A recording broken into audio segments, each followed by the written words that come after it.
गुरुभ्यो नमः। ॐ गं गणपतये नमः। ॐ श्री परदेवतायै नमः। अरुणां करुणातरङ्गिताक्षीं धृतपाशाङ्कुशपुष्पबाणचापाम् अणिमादिभिरावृतां मयूखैः अहमित्येव विभावये भवानीम्।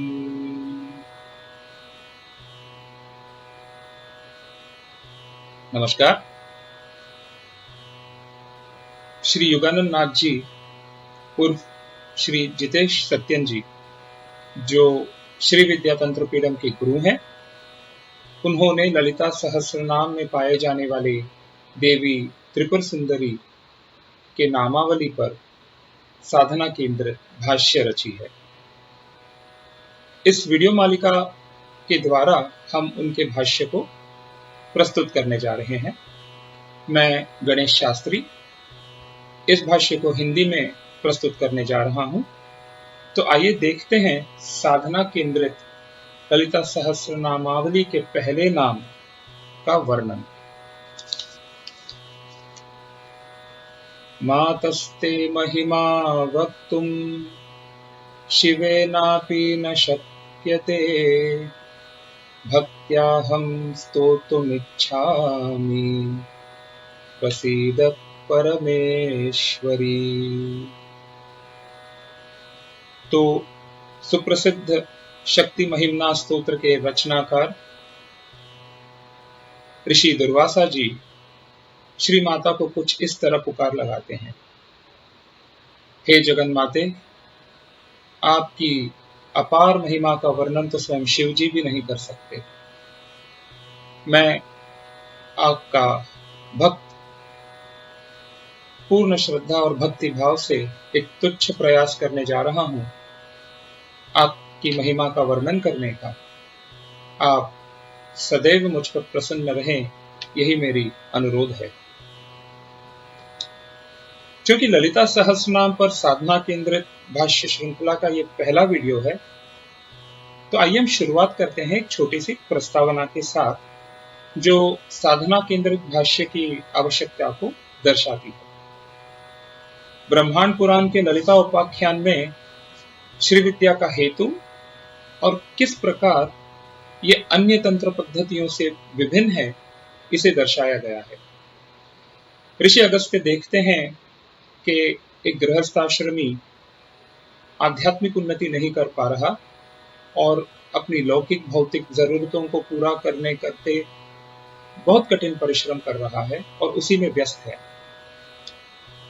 इसीलिए अगस्त्य ऋषि भगवान हयग्रीव, जो भगवान विष्णु के अश्वमुख अवतार हैं, उनके समक्ष जाते हैं और उनसे मार्गदर्शन मांगते हैं कि किस प्रकार एक गृहस्थ लौकिक और आध्यात्मिक उन्नति साथ साथ कैसे पा सकता है। तो भगवान हयग्रीव अगस्त्य मुनि को बताते हैं कि त्रिपुर साधना अथवा श्री विद्या के अलावा ऐसा कोई साधन नहीं है जिससे कोई गृहस्थ भुक्ति और मुक्ति एक ही साथ पा सके। ये इन पंक्तियों में दर्शाया गया है। तस्मादशेष लोकानां त्रिपुराराधनं विना नस्तो भोगापवर्गौ तु योगपद्येन कुत्रचित्। तो इस तरह ब्रह्मांड पुराण में श्री विद्या को मुक्ति पाने का एक श्रेष्ठतम मार्ग बतलाया गया है। किसी एक पथ का आचरण एक गृहस्थाश्रमी के लिए उचित नहीं है, क्योंकि केवल अगर भक्ति मार्ग से मुक्ति पाने की आकांक्षा हो तो उस गृहस्थाश्रमी को मीरा जैसी दृढ़ भक्ति चाहिए, जिसमें हर जगह कृष्ण ही कृष्ण उन्हें नजर आता है। केवल ज्ञान मार्ग में मुक्ति पाने की अगर लालसा हो तो आदि शंकराचार्य की बुद्धिमत्ता की जरूरत है, जिसमें विवेक और विचार के माध्यम से नेति नेति करते करते अनित्य को दूर कर ज्ञान प्राप्ति होती है। अगर कोई गृहस्थ केवल क्रिया मार्ग से मुक्ति पाने की आकांक्षा रखता हो तो उसे एक योगी की प्रतिबद्धता और अनुशासन, इन दोनों की जरूरत पड़ती है। और एक गृहस्थ इतना व्यस्त है अपने गृहस्थ जीवन में, केवल मुक्ति पर ध्यान केंद्रित करना उसके लिए कठिन होगा, क्योंकि मुक्ति पर ध्यान केंद्रित करने के लिए उपयुक्त भुक्ति की साधन की भी उसे आवश्यकता होती है। तो भुक्ति की तो जरूरत पड़ती है। तो श्री विद्या तंत्र साधना में भक्ति, क्रिया और ज्ञान का अनुकूल सम्मिश्रण होता है, जहां पर भक्ति माने इच्छा शक्ति प्रधानता, ज्ञान माने बुद्धि प्रधानता और क्रिया माने कर्म प्रधानता। इनका एक अनुकूल सम्मिश्रण पाया जाता है प्रत्येक व्यक्ति के अनुकूलता के हिसाब से। तो भक्ति, ज्ञान और क्रिया के उपयुक्त सम्मिश्रण से साधक भुक्ति मुक्ति मार्ग पर क्रमबद्ध प्रगति करता है। कर्मपथ और सिद्धपथ जैसे कई उपशाखाएं हैं जिनके मूल शाखाएं कहीं ना कहीं श्री विद्या तंत्र साधना पद्धति में लीन हो जाती है और अपने अपने गुरु परंपराओं के अनुकूल और अनुसार उनमें भक्ति, ज्ञान और क्रिया का अनुकूल मिश्रण पाया जाता है। ललिता सहस्रनाम पर वैसे अनेक कालखंडों में और अनेक भाषाओं में भाष्य प्रस्तुत किए गए हैं, किंतु उनमें किंचित ही मात्रा में साधना केंद्रित भाष्य आपको देखने मिलेगा। इसीलिए इस वीडियो मालिका को एक मार्गदर्शन के तौर पर प्रस्तुत किया जा रहा है उन साधकों के लिए, उन उपासकों के लिए जो ललिता सहस्रनाम से जुड़े साधना तत्वों की अंतर्दृष्टि पाना चाहते हैं। तो आइए चलते हैं ललिता सहस्रनाम की पहला नाम का वाक्यार्थ और तत्व समझने के लिए। ओम ऐं ह्रीं श्रीं श्रीमात्रे नमः। तो देवी ललिता को ललिता सहस्रनाम में विभिन्न नामों से वर्णित किया गया है, जैसे कि श्री माता, सिद्ध माता, गो माता, वीर माता और विश्व माता। श्री माता शब्द के दो भाग हैं, एक है श्री और दूसरा है माता। श्री एक उपाधि के तौर पर इस्तेमाल किया गया है ललिता जी की आराधना में 5 स्थानों में, जिसे श्री पंचकम कहते हैं। और वे 5 स्थान हैं श्रीपुरम, श्री चक्र, श्री विद्या, श्री सूक्त और श्री गुरु। इन 5 में श्री शब्द के महत्व का वर्णन किया गया है। षोडश कला अथवा श्रीम बीज श्री माता के पूर्ण स्वरूप को दर्शाती है। श्रीम शब्द में पाए जाने वाला श्री देवी की वह स्थिति है जो अनुस्वर में लय के पूर्व पाया जाता है। तो इस स्थिति में देवी अपने पंचकृत्यों का निर्वाहन करती है। और ये पंचकृत्य क्या है? सृष्टि, स्थिति, संहार या लय, तिरोधान और अनुग्रह। तो ये हो गया श्री शब्द का वाक्यार्थ। अब आइए चलते हैं माता शब्द के अर्थ की ओर। माता का अर्थ तो सरल अर्थ है, मां। तो श्री माता शब्द माता की सृष्टि रूप को वर्णन करती है, जहां पर पूरे ब्रह्मांड को अपने में समाकर वो उसे व्यक्त करती है या प्रकट करती है। श्री माता व्यष्टि मतलब पिंडांड और समष्टि अर्थात ब्रह्मांड, इन दोनों को दर्शाती है। व्यष्टि तो समष्टि का भाग है, जिस प्रकार एक पिंडांड ब्रह्मांड का भाग हो गया, और पिंडांड ब्रह्मांड का एक व्यक्तिगत रूप है और वो ब्रह्मांड से परे नहीं है। तो जिस प्रकार एक सपना देखने वाले से बिलख नहीं, जिस प्रकार एक सपनों में पाए जाने वाला किरदार सपने से बिलख नहीं और सपना सपना देखने वाले से बिलख नहीं। तो ठीक उसी प्रकार श्री माता शब्द उस जगत जननी माता को सृष्टि रूप में दर्शाती है, जो व्यष्टि और समष्टि को स्वयं में समाती है और उन दोनों के बीच के संबंध को उजागर करती है। तो श्री माता का व्यष्टि भाव माता हुई और समष्टि भाव विश्व माता हुई। आइए चलते हैं श्री माता शब्द की भक्ति साधना तत्व की ओर। श्री माता शब्द यह दर्शाती है कि वे सभी की माता है, मेरी, आपकी, सभी की। तो एक श्री विद्या साधक को किस प्रकार अपने माता के समक्ष जाना चाहिए? ठीक उसी प्रकार ना, जिस प्रकार एक बालक अपने माता के पास जाता हो, और देवी तो माताओं की माता है। एक बालक में अहंकार भाव नहीं होता और ना ही उस बालक को अपने माता के समक्ष नग्नावस्था में होने का आभास भी होता है। लज्जाभास तो दूर की बात, उसे तो ऐसा आभास भी नहीं होता। तो माता और बालक के बीच के परस्पर संबंध में किसी या संवाद में किसी भी तरह की अभिमान या छल या अवरोध की भावनाएं देखने ही नहीं मिलती। ठीक उसी प्रकार जिस प्रकार गोपियों ने श्री कृष्ण को अपनी अहंकार वृत्ति का संपूर्ण समर्पण किया, इस नाते में भी पूर्ण शरणागति होती है। तो यही भावना एक साधक को अपने श्री माता के प्रति होना चाहिए। एक बालक को यह ज्ञात होता है कि माता हमेशा बालक के कोई भी त्रुटि या भूल चूक को निशर्त माफ करती है। तो अगर एक साधक पूर्ण भक्ति भाव से ललिता सहस्रनाम का पाठ करना चाहे तो वो बिना दीक्षा लिए भी पाठ कर सकता है। कोई बालक अपने माता के पास प्रेम पूर्वक गुहार लगाता है तो क्या माता बालक से किसी प्रकार की नियमबद्ध औपचारिकता का अपेक्षा रखती है? नहीं ना। तो दीक्षा की आवश्यकता कब होती है? तभी होती है जब ललिता सहस्रनाम को किसी विशिष्ट तंत्र प्रयोग में उपयोग किया जाता है जो भक्ति भाव से बिलख है।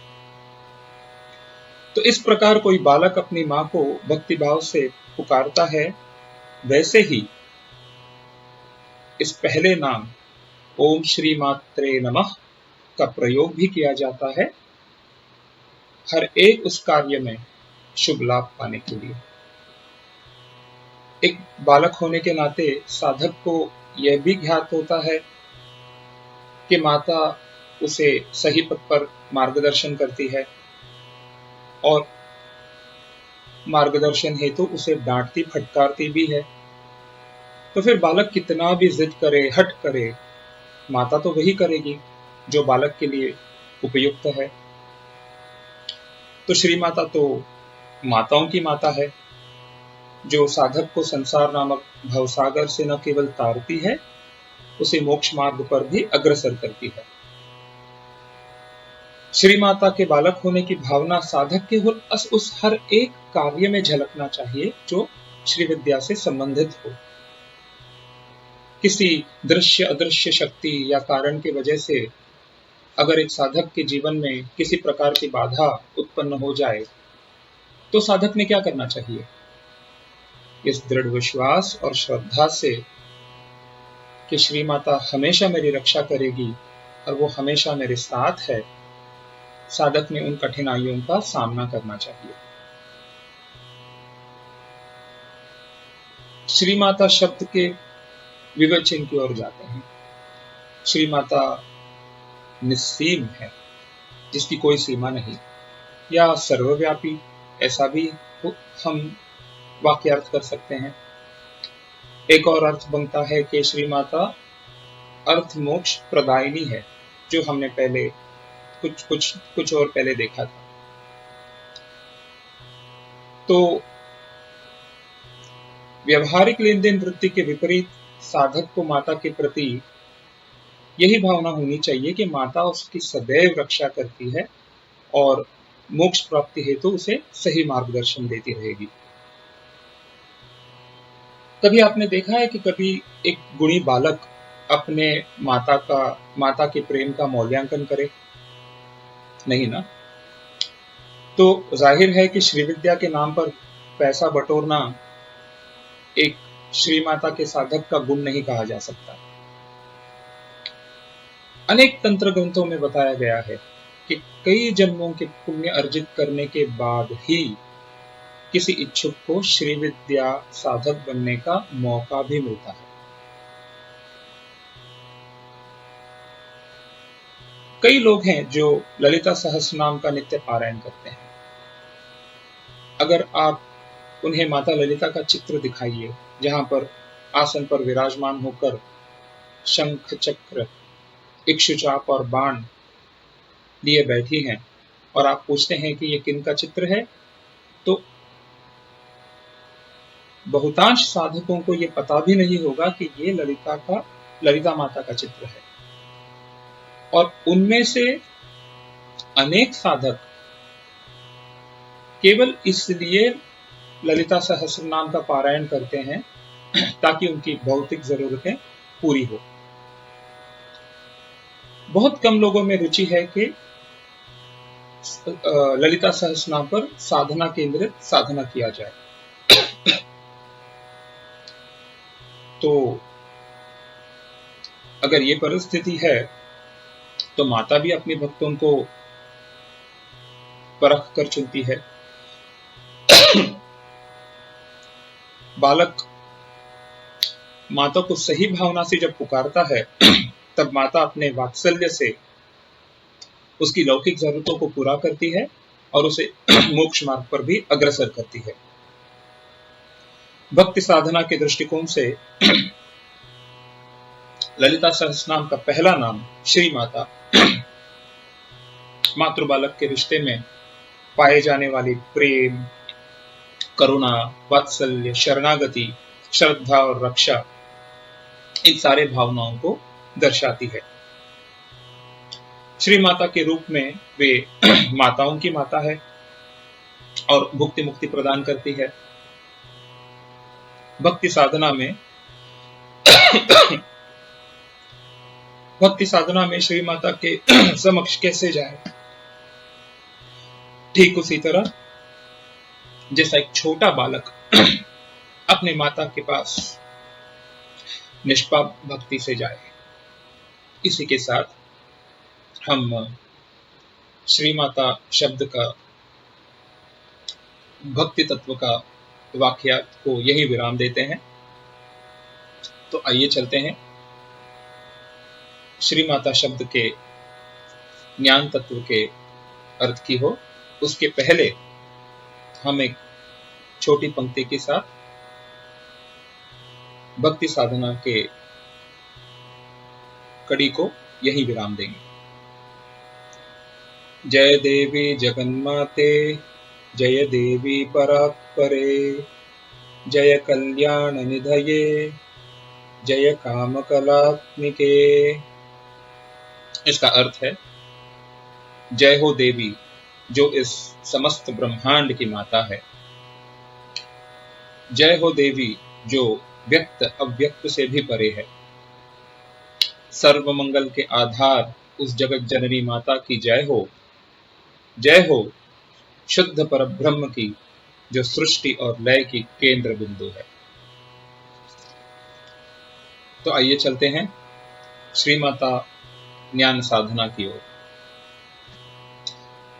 आदि शंकराचार्य जी सौंदर्य लहरी के दूसरे पंक्ति में दर्शाते हैं कि ब्रह्मदेव ने 14 लोकों की रचना श्री माता के चरण रज मात्र से की है। कई पुराणों ग्रंथों में उल्लेख किया गया है कि देवी ने स्वयं ब्रह्मा विष्णु महेश और उनकी शक्तियों की रचना की। ललिता उपाख्यान जो श्री विद्या पद्धति का अग्रिम ग्रंथ है, प्रमुख ग्रंथ है, उसमें यह कहा गया है कि देवी ने स्वयं से देवतादियों का निर्माण किया। ललिता सहस्रनाम में श्री माता को शिव शक्त्यैक रूपिणी कहा गया है। तो देवी स्थावर है और देवी जंगम भी है, जिनसे ब्रह्मांड व्यक्त हुआ। स्थावर माने अव्यक्त, जंगम माने व्यक्त। देवी समरस्य है, जो शिव तत्व और शक्ति तत्व दोनों को दर्शाती है, किंतु देवी तत्वपरा माता है, जो इन तत्वों से भी परे है। तो श्री माता सृष्टि क्रम के उत्पत्ति और संहार क्रम के लय की केंद्र बिंदु है। ग्रंथों में इन परिभाषाओं से यह स्पष्ट कर दिया है कि श्री माता जगत की निमित्त कारण भी है और उपादान कारण भी है। आइए देखते हैं कैसे। ज्ञान मार्ग के साधक का पहला प्रश्न अक्सर यही होता है कि भगवान कौन है या क्या है। तो उत्तर में गुरु एक अवंतर वाक्य से उनको अवगत कराते हैं। तो प्रारंभिक परिभाषा ये देते हैं कि भगवान सृष्टि के रचयिता हैं, जिन्होंने इस समस्त सृष्टि का निर्माण किया। इसे हम अनुमान प्रमाण कह सकते हैं। इस परिभाषा का मूल तत्व क्या है कि अगर कोई सृष्टि है तो उसका सृष्टिकर्ता जरूर होगा। घड़ियाल से लेकर सुई तक कोई तो सृष्टि करता है, जिसने पहले उसकी कल्पना की अपनी बुद्धि से और साधन जुटाकर उसका निर्माण भी किया। तो हम भगवान को इस परिभाषा का आधार लेकर सृष्टिकर्ता के रूप में श्री माता को इस जगत की रचनाकार है ऐसा कह सकते हैं। और ये प्रमाण अनुमान प्रमाण है, क्योंकि हमने देखा अगर रचना है तो कोई रचनाकार जरूर होना चाहिए। मगर इसे हम अनुभव प्रमाण नहीं कह सकते, क्योंकि यह हमारे अनुभव में खरा नहीं उतरा है। इस प्रकार से भगवान को निमित्त कारण या उपादान कारण होने का अनुमान लगाया जाता है। साधक इस प्रकार इस विषय पर मनन और निधिध्यास करते करते उसमें श्री माता के प्रति और उसके समस्त सृष्टि के प्रति प्रेम और आदर की भावना जागृत हो जाती है साधक के मन में। आइए चलते हैं अगली चरण में। तो अगले चरण में साधक का यह प्रश्न होता है कि भगवान ने अगर सभी सृष्टि की रचना की है, भगवान अगर रचनाकार है इस सृष्टि की, तो भगवान ने किस साधन से इस सृष्टि की रचना की।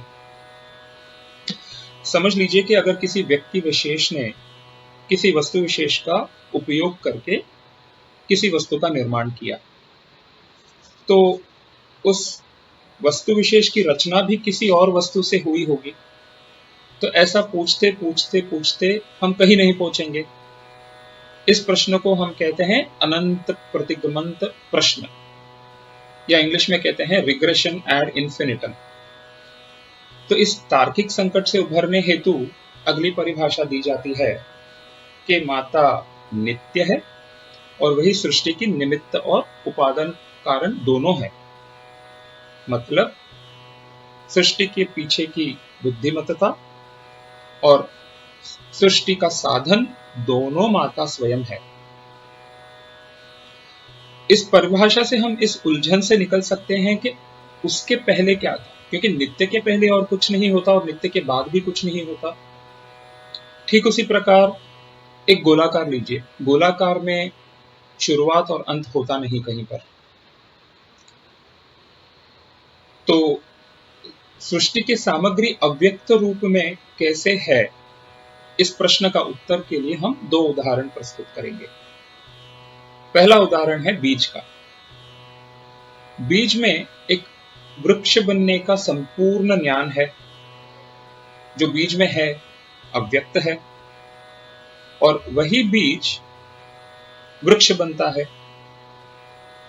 तो अगर हम ज्ञान की बात करें तो वृक्ष निर्माण की अगर बुद्धिमत्ता है तो वो निमित्त कारण हो गया बीज, और चूंकि बीज ही साधन है वृक्ष बनने का, तो वृक्ष बन गया उपादान, बीज बन गया उपादान कारण भी।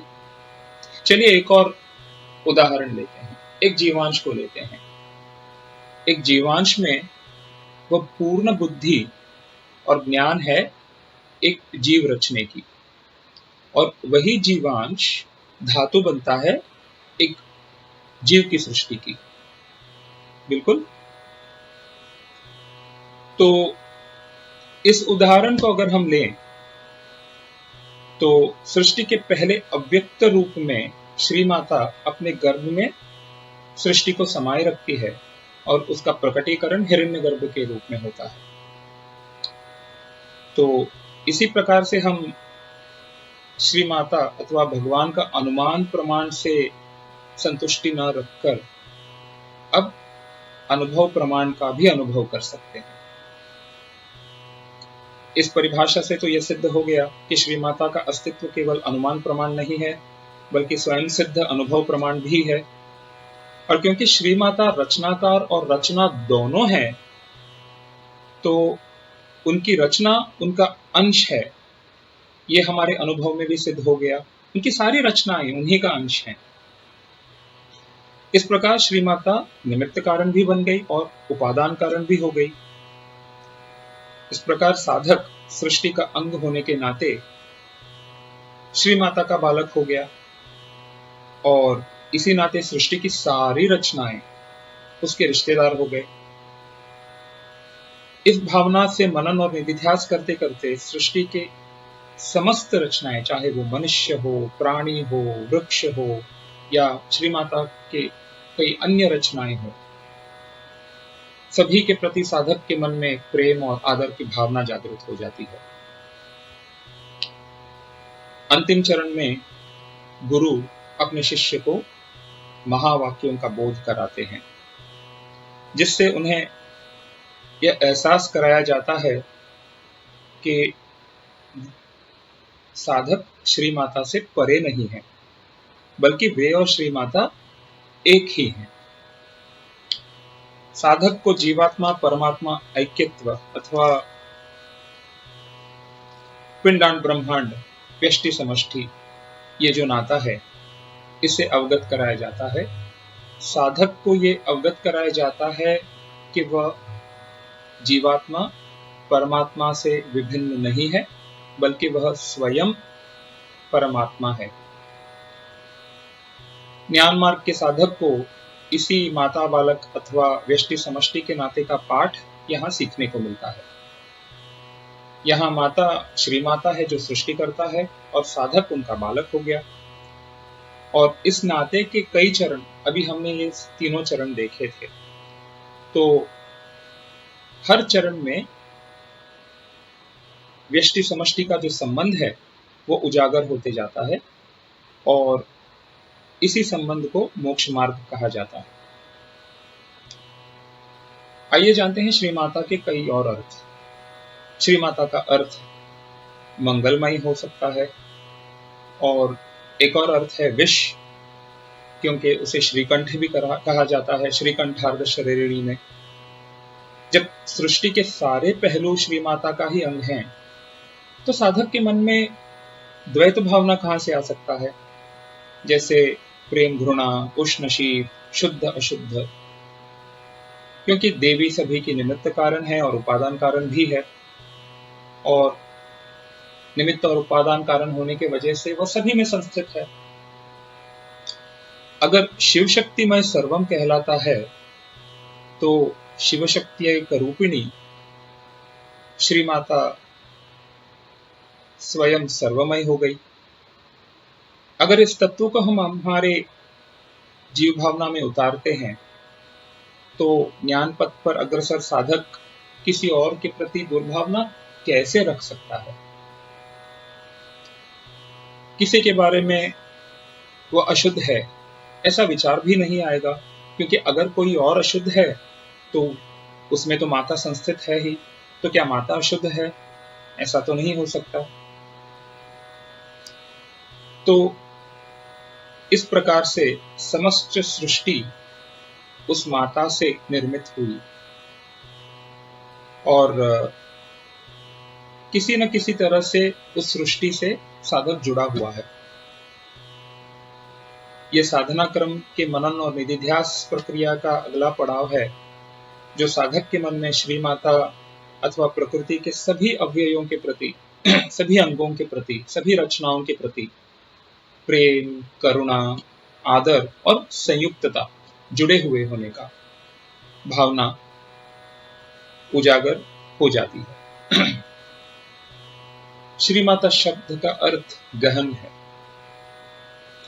ज्ञान मार्ग में अग्रसर साधक को माता बालक के इस रिश्ते पर, जीव परम के संबंध पर दीर्घ चिंतन हमेशा करते रहना चाहिए। श्री माता शब्द का वर्णन त्रिपुर रहस्य के ज्ञान खंड में किया गया है, जहां पर पहले श्री माता शब्द का वर्णन हुआ है और फिर बालक का वर्णन किया गया है।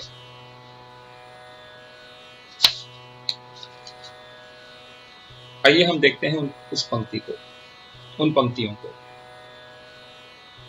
महासती में जननी विशुद्धा निर्मलाकृतिः आकाशादपि विस्तीर्णा सूक्ष्मा च परमाणुतः सर्वज्ञानप्यकिञ्जज्ञा सर्वकर्त्र्यपि निष्क्रिया सर्वाश्रयाप्यनाधारा सर्वाधाराप्यनाश्रिता सर्वरूपाप्यरूपा सा सर्वयुक्ताप्यसंयुता सर्वत्र भासमानापि न ज्ञेया केनचित् क्वचित् महानन्दाप्यनानन्दा माता पितृविवर्जिताः मादृश्यस्तनयास्तस्याः सन्ति संख्या विवर्जिताः यथा तरंगा जलधेर् संख्यः सदोरीगणः सोदरीगणः सर्वास्तामत्समाचारा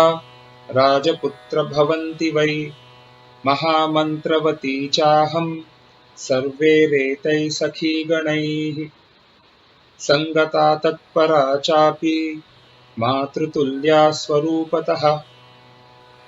आइए संक्षिप्त में समझ लेते हैं इन पंक्तियों का अर्थ। श्री माता नित्य शुद्ध है। श्री माता आकाश जैसी सर्वव्यापी है और अति सूक्ष्म से भी सूक्ष्म है। श्री माता सार्वभौम है मगर ज्ञात नहीं है। श्री माता सर्वशक्तिमान है मगर स्वयं निष्क्रिय है। श्री माता रूपदायिनी है मगर स्वयं निराकार है। श्री माता सर्वव्यापी है मगर स्वयं निरासक्त है। श्री माता सभी को प्रकाशित करती है मगर स्वयं अदृश्य है। श्री माता की कोई माता नहीं मगर उनकी कई बेटियां हैं। और ये आखिरी पंक्ति बहुत ही इंपॉर्टेंट है। श्री माता के कई बच्चे हैं और सारे बच्चे उन्हीं के जैसे हैं। तो गुरु योगानंद नाथ जी ने YouTube माध्यम से उनके त्रिपुर रहस्य भाष्य में इन पंक्तियों पर विस्तार पूर्वक अभिभाषण किया है। ज्ञान मार्ग में प्रलय अथवा परिक्रम के क्रम विषय पर गुरुजी ने गणपति उपनिषद के भाष्य में विस्तृत जानकारी प्रदान की है। अगर आपको श्री माता वाक्य पर ज्ञान मार्ग आधारित मनन और निधिध्यास करना हो तो आप गुरुजी ने प्रकाशित किए हुए त्रिपुर रहस्य और गणपति उपनिषद भाष्यों की श्री विद्या तंत्रम YouTube चैनल पर जरूर देखें। तो इसी के साथ श्री विद्या का ज्ञान चरण यहीं पर विराम देते हुए हम आगे बढ़ते हैं श्री माता क्रिया साधना की ओर। श्रीम, ह्रीम और क्लीम, इन बीज मंत्रों के अलग अलग साधनाएं हैं। ललिता सहस्रनाम में इन 3 बीजों के विशेष नाम हैं जिन पर साधना केंद्रित ध्यान किया जाता है। यहां हम श्री माता शब्द पर क्रिया केंद्रित साधना पर ध्यान देंगे। श्री विद्या साधना में शीघ्र सिद्धि पाने के लिए श्री विद्या तंत्र शास्त्र में षट पारायण विधि का उल्लेख किया गया है। षट पारायण विधि के अंग कुछ इस प्रकार हैं: नाद पारायण, घटिका पारायण, नाम पारायण, तत्व पारायण, नित्य पारायण और मंत्र पारायण। पंचस्तवी में पाए जाने वाला लघुस्तव श्री विद्या मंत्र पारायण में छिपे रहस्यों को इस पंक्तियों से उजागर करता है। माया कुंडलिनी क्रिया मधुमती, काली कला मालिनी, मातंगी विजया जया भगवती, देवी शिवा शांभवी, शक्ति शंकर वल्लभा त्रिनयना, वाग्वादिनी भैरवी, ह्रींकारी त्रिपुरा परा परमयी, माता कुमारीत्यसी।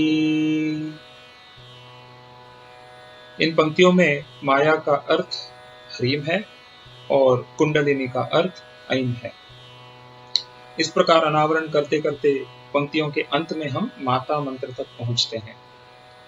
इस प्रकार मंत्रों का सम्मिश्रण करते मंत्रों की उत्पत्ति की जाती है इन श्लोकों द्वारा, जो श्री विद्या मंत्र पारायण के कुछ छिपे पहलू हैं। किंतु ये पहलू इस भाष्य के दायरे से बाहर है। इन पंक्तियों का उल्लेख केवल इसीलिए किया गया, यही दर्शाने के लिए कि श्री विद्या मंत्र पारायण विधि में एक विशिष्ट माता मंत्र भी है।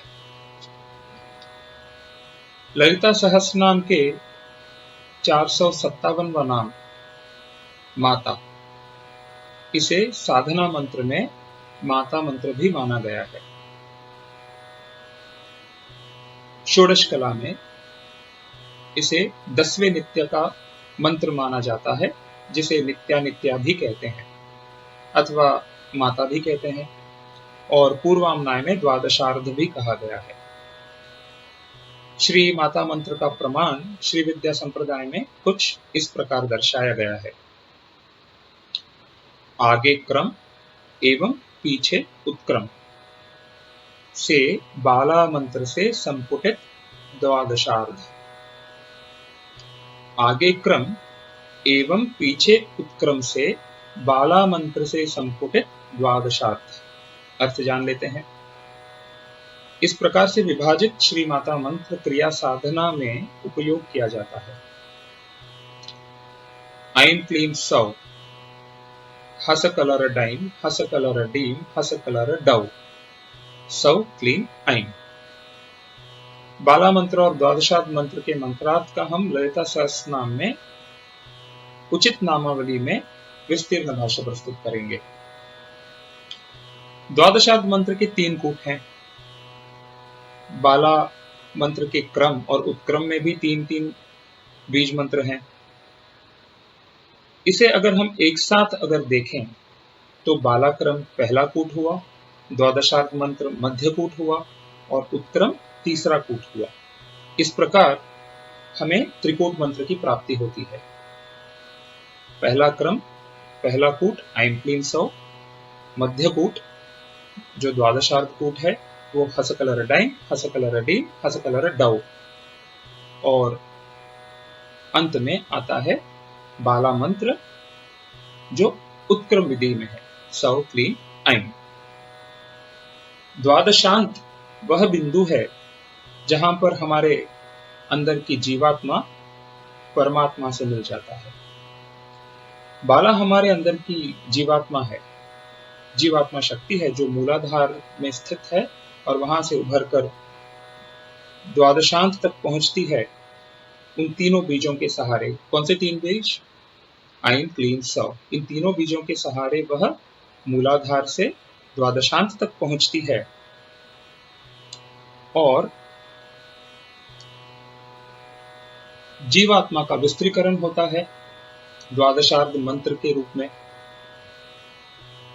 और वो मंत्र तो आपने अभी देखा, हस कलर डैम, हस कलर डीम, हस कलर डौ।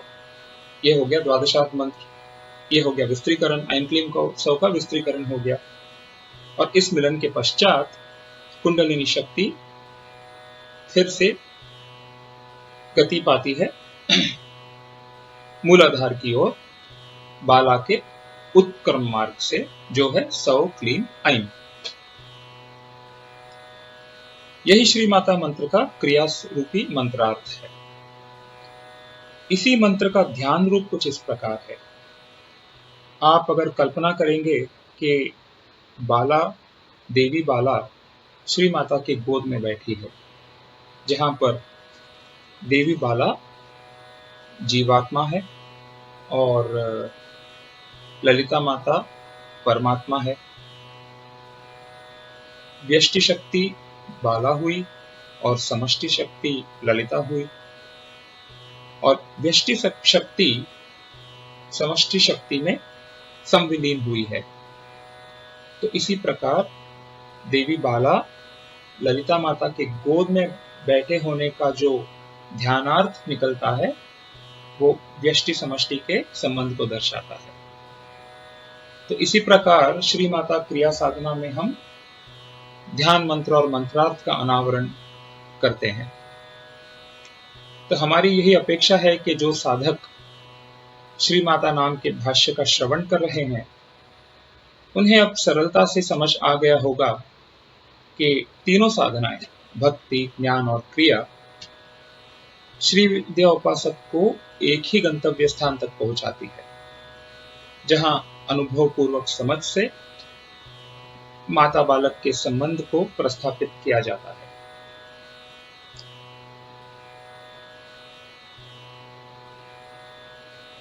सावध्यं निरवध्यमस्तु यदि वा किं वा न या चिन्तया नूनं व्याख्यानमिदं पठिष्यति जनो यस्यास्ति भक्तिस्त्वयि संचिन्त्यापि लघुत्वमात्मनि दृढं संजायमानं हठात् त्वद्भक्त्या मुखरीकृतेन रचितं यस्मान्मयापि ध्रुवम्।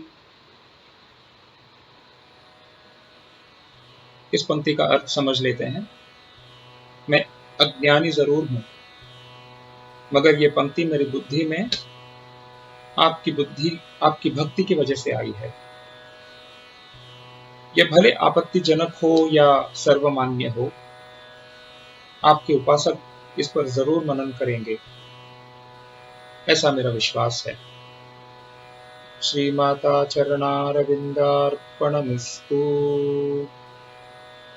तो वीडियो मालिका की इस श्रृंखला में हमने गुरु युगानंद नाथ जी अथवा श्री जितेश सत्यन जी, जो श्री विद्या तंत्र पीड़न के गुरु हैं, उनके द्वारा ललिता सहस्रनाम का पहला नाम श्री माता, इस पर साधना केंद्रित भाष्य का श्रवण किया। इस वीडियो को देखने के लिए धन्यवाद, और आप जुड़े रहिए श्री विद्या तंत्र पीड़न के YouTube चैनल पर, जहां पर आपको अनेक ऐसे श्रृंखलाओं पर विस्तीर्ण जानकारी प्राप्त होती रहती है।